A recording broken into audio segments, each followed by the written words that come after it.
So here I am trying to edit the second part of my video. Sitting down here where I got some shade and a comfortable chair. I forgot to do a couple of things on costuming. Oh man, people don't like it when you say that. I forgot to say a couple of things about my clothing. So I'm going to jump into that. And then we're going to talk about gear, guns, and all the fun stuff. So thanks for being here, folks. Enjoy. It's my theory the guy I base my impression off of would have carried a spare clean shirt and a cravat tie. He was a packer and he was a trail boss. So a lot of times when he would get where he was headed, he'd leave the equipment or the herd with his crew, and he'd go in and negotiate a sale. Well, I suspect that if he didn't bring a complete change of clothes, he at least brought a clean shirt and tie so that he could go in and look professional. So I've got this alternate outfit. Also, it's my understanding that by far black was the most commonly sold wool material back then, and so I like having a black outfit. I wish it was a frock, because I think the sack coats came later. The frocks were more common in the 60s. So that's what I've got right now. And next, the accoutrements. Oh, and one more thing about clothing is my hair. So I suspect the character that I do my impression off of, he was a pretty straight-laced white man. I don't think he would have had long hair. I'm doing the long hair because I'm also been getting into fur trade era, where the mountain men more commonly had long hair and mustaches. The mustache works for most decades, but I really don't like the long hair look for this era. But it takes so long to grow it out, I can't just cut it off and then grow it for the other one. So that's where I'm at with that. My videos do not accurately portray my love for guns. I'm really excited that I just got this one, and I'll tell you a little more about it. So early on, before I knew as much as I know now, I read the book Empire of the Summer Moon, and I got into mounted archery. Well, I also bought a walker because I was so enthralled with the history of Captain Jack Hayes and Samuel Walker as Texas Rangers fighting the Comanches. So I wanted to create an impression at that time as if Walker had gone back and talked to Colt, had these made, and then did not go into the Mexican War, but went back with Jack Hayes, and they continued being Rangers with their new Walker revolvers. So that was an idea for an impression I had early on. So I bought one. I had this pommel holster made, one side for the gun, one side for the shooting accoutrements. And then I later learned that these revolvers were issued in pairs. So I've got this second holster that I can hang on the other side of the saddle. Maybe I need to dye it black, or maybe I need to sell this holster and have a new one made with doubles. So that's the kind of mistakes you run into a lot in this hobby. You spend money, you do something, and then you find out that you had it wrong. So it's best to just go to South Union Mills, buy the bare essentials, and start learning, or start learning first and buy the bare essentials. Join that group, Who Wore What in the American West, on Facebook, and people there can help you go right also. So the reason I got this one, the 32 caliber baby dragoon, or no, pocket pistol, 1849, the highest percussion revolver that Colt made, because all the old-time horse people tell me to not put my gun on my saddle. Well, I like putting my guns on my saddle because I like having nothing on. I don't like being weighed down. but I also like to take advice. That's why I'm putting together my belt pistol, just a small revolver. I won't even bring spares. I'll just keep it loaded for emergency purposes.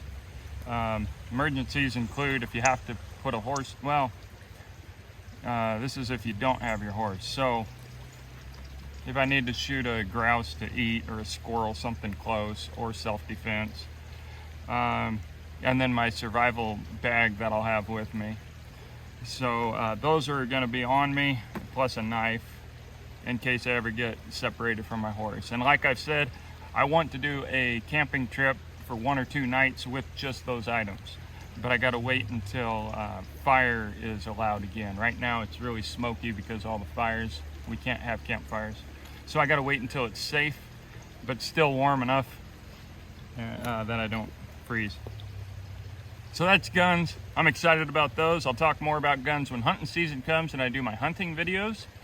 But these I absolutely love. Oh, one more thing. They make conversion cylinders, so I may convert one of these to a modern cartridge gun, just because when I'm out in the woods, you never know when a cougar is going to come around. I saw a cougar on my property recently and killed my goats, and I got permission from the Fish and Wildlife to shoot him, but then he was gone after I got that permit. So anyway, after running into a cougar, makes me think about safety a little more. And then as far as my camp set, I'll talk a little bit about tinware. I looked into it recently. This was one of the early tin items I bought from Crazy Crow. This is production made from Pakistan or India. It's flimsy and it doesn't feel good. Construction's poor. It's really smooth, so you know it's production made. But the catch on that is once it's covered in the black soot and gets a couple dents, it looks pretty good anyway. But I then learned about different construction methods and different weights of tin. This one's nice and heavy. It's well made. It's also, I believe this one is hot dipped. So this is a factory made tin method. This is the old-fashioned method where you take your sheet iron and you dip it into melted tin, like it sounds, hot dipped. Or I think they brush it on too, so you can see brush marks, and that's how you know it's hot dipped. This guy's out of business. He doesn't make them anymore, unfortunately. This one, I believe, this one I just picked up at a rendezvous. I'm pretty excited about it.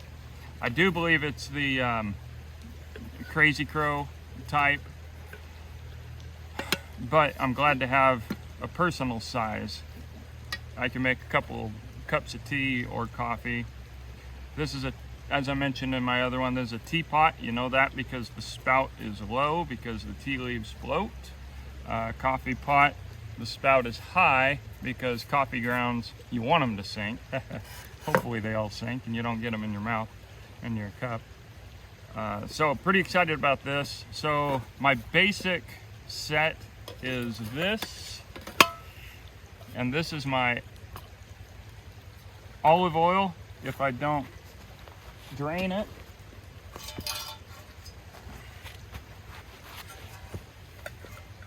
okay, so I should say this here is my basic set. This is my mixing cup, and if I want to, I can eat my stew out of it. This I found is plenty big for making stew, even for 2 people. And then coffee pot, teapot. I don't like drinking out of tin, so this is a luxury item for me. And then this makes cooking my bread really easy and cooking a fish if I'm so lucky to get a fish. And then all I need is a spoon. I prefer that over a fork. So that's my basic set.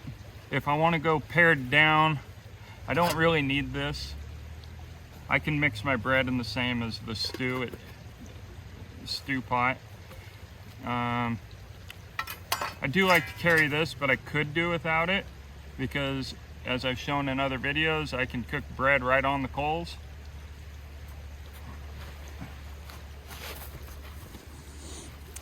Yesterday I recorded a whole video and then found out it stopped. So I just checked. It's going. We're good. So I could do without this one as well. And that cuts down quite a bit. But if I was hiking, really, if I was on foot, I'd probably just do this. Just boil my water out of that, cook my stew in that, and mix my bread in it, and then cook my bread on the coals, cook fish over the fire in some of those cool bushcraft ways with green sticks sticking through. So that's my thoughts on the kitchen equipment. This coffee pot I'm really proud of. I found a gentleman named Brian Kilmer. He does a good job. He likes to do a historic replicas. So he did this all by hand. He used old-fashioned methods, except I do believe these rivets are newer. I haven't asked him about that yet. But sometimes you got to make exceptions, because if it doesn't hold very well, I don't want to be up in the mountains and it falls apart. He did hot dipped coffee pot and handmade, so I really like that. Eventually I want it all to be handmade, so that when I'm sitting there up in the mountains or wherever in my camp, I can look at all my stuff and be oh, there goes a big flock of quail going to bed in the willow trees. So that I can look at it and know that that was handmade. Ideally, I would even trade for it. That would be even the best. Speaking of, for food, I pack my food in here in smaller bags. So this is a coffee bag. This is a jerky bag / dried meat. If I don't eat the jerky fast enough, then it becomes stew meat. So I throw vegetables in a bag like this, meat in a bag like this, rice, and then I put all that in here. However, this is machine sewn. It's a modern stitching. And you may think, man, you're being particular, but seriously, once you start getting an eye for this stuff, it just stands out when you're sitting in your camp. So I'm replacing this bag with these bags, which, if I remember right, this is a hemp material that I purchased from a gal at a rendezvous. And then I got some linen thread. Linen, they say, is the strongest thread, and I hand stitched it myself. I even cut it. I didn't put it out on a big flat surface and measure really closely. I just kind of eyeballed a lot of it because, like I said, I want my impression to look like a guy that just made stuff do as he could out on the frontier before there was a town nearby. So I got 2 of these so far. It's my idea to pack my food in 2 bags so that I can have a lot of items in my pack that are already weighed out and divided. I need 2 more for dog food, so I'm gonna make 2 more of those. And then replace that, as I said. And another thing I've got is my pipe. This is more for fur trade era. They used to carry them on bags or in their hat band. And I need to make a pouch for that, for the tobacco. I don't really like smoking. It's super unhealthy, especially for macular degeneration. It's one of the worst things you can do for macular degeneration. We have it bad in my family, so I smoke very rarely. I just like to get the smoke smell on me because I like that. I like having it around, and sometimes I even just blow out just to keep it burning rather than puffing it. But then we get all this smoke from the fire, so I don't know. Bottles are really difficult, so I bought these at the rendezvous also. You got to be so careful in this hobby. So the guy told me, yeah, the type that don't have the ledge are the old ones. Well, I looked this up, and if I remember right, this company, the oldest this can be is in the 70s, 1870s. So not quite old enough for what I'm doing. But if I ever put together a buffalo camp for 1870s, then I can use it. And then there's this bottle. So it's a little different shape from a normal wine bottle. But something else you can do is just scrape off the label of a wine bottle. That way you don't have to open it. So in this hobby, you just got to figure out what's acceptable to you. Now, if I went to a historical event, like at a fort or a museum or something, I would not take this because I don't believe this is a correct bottle.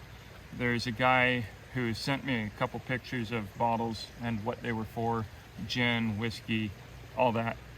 And I would then get correct bottles. So what I'm telling you is what I do for my going out alone camping. I even bring my spotlight currently, because again, cougars. At night when the dogs bark, I like to be able to spotlight. If I go out on a moonlit night when the moon's up, then I probably won't bring that. But currently, that's one of the biggest challenges, is how in the world did they live without spotlights? I did quit a year ago. Yeah, last year I quit wearing my headlamp at night. But at my properties, the other one, the city illuminates it. And out here, my neighbors have bright lights, so it's never as dark here as it is when you get away from the lights. But even so, I'm practicing not using artificial light at night. And I also quit wearing sunglasses.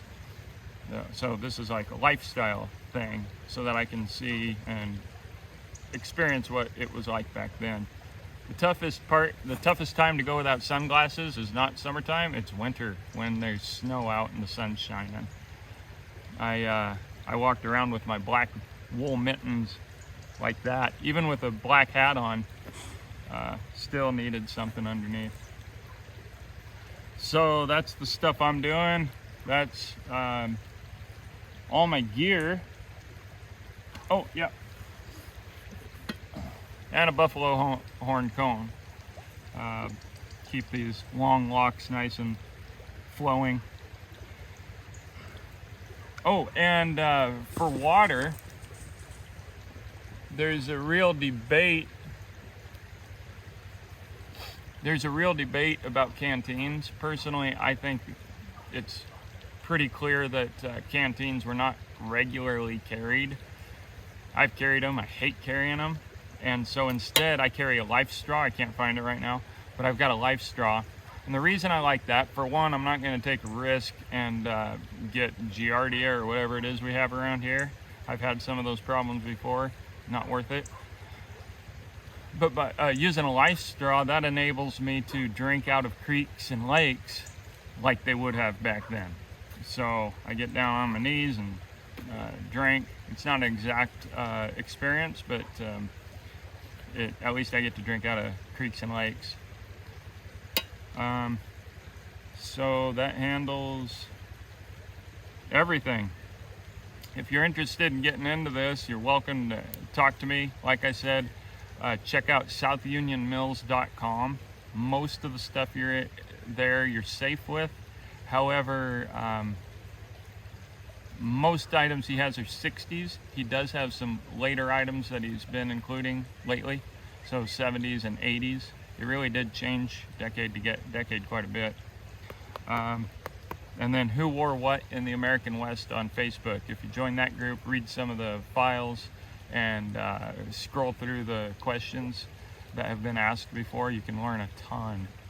Speaking of, it's funny that the 60s is the era that I do primarily, and it's my least favorite style of clothing. In my opinion, the best time is the 50s and the 80s. By then, I think the fashion then were the best. This vest is 50s, late 50s, and it carried into the 60s quite a bit. But then also the fur trade era wearing buckskins, which hopefully by next year I'll be wearing those. I forgot to talk about my tarp. So what I use, I bought this Sunforger treated canvas by the yard. It's actually pretty cheap. I think the non-treated is, no, I think the treated is $6. The flame retardant is $10 a yard. And it's, I think it's 6 feet wide, 7 feet wide in a yard. I forget. Anyway, so I took it to an upholsterer and had it stitched into a 7x8 tarp. I've got 2 of them. For now, it's what I'm using because it's a white tarp and it's rainproof as I learn to camp. And eventually, I want to track down some canvas. I found some before that is not commercially produced, but privately made. So perhaps closer to old-fashioned methods. And then I'm gonna have to hand sew it because for fur trade era, sewing machines didn't exist yet. If I remember right, it was 1840s that they were invented in France and somewhere else, and then in the 60s they became common, or the 50s in the US. And somebody watching knows that, so go ahead and comment. So since I'm doing fur trade era and I want it to work for fur trade and 60s, I gotta hand sew it. And then I gotta treat it myself, which I believe is as easy as mixing boiled linseed oil and beeswax. Yes, boiled linseed oil and beeswax to treat it.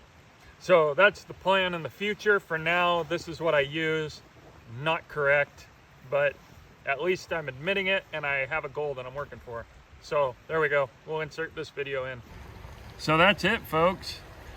That's the video. That's my stuff. Some people have been waiting for it. I've been wanting to do this for a long time. And order this book, Kamayakin, The Last Hero of the Yakimas. It's also available digitally for free. Fantastic book. So pretty soon I'm going to be going on a trip if the fires aren't prohibiting me. If they are, I may just find a place out in the sagebrush to go on another overnight. If not, I really want to tackle that lake again and do it right. I need a new pack saddle. Turns out the one that I have is too narrow, but I found a guy who's willing to help and extremely knowledgeable. So I'm gonna get the packing down correctly and get out in trips, and then in September hunting season starts. So I'm gonna do a trip then where I can shoot grouse and catch trout, and then I'm gonna do another well, hopefully all the same trip. If I can get somebody to take care of my animals, I'm gonna go up and do deer season and elk season with muzzleloader. So lots of good stuff ahead. Thanks for all the comments, all the feedback, all the likes, the subscribers, and everybody just keep it coming, and so will I. Until then, see you next time.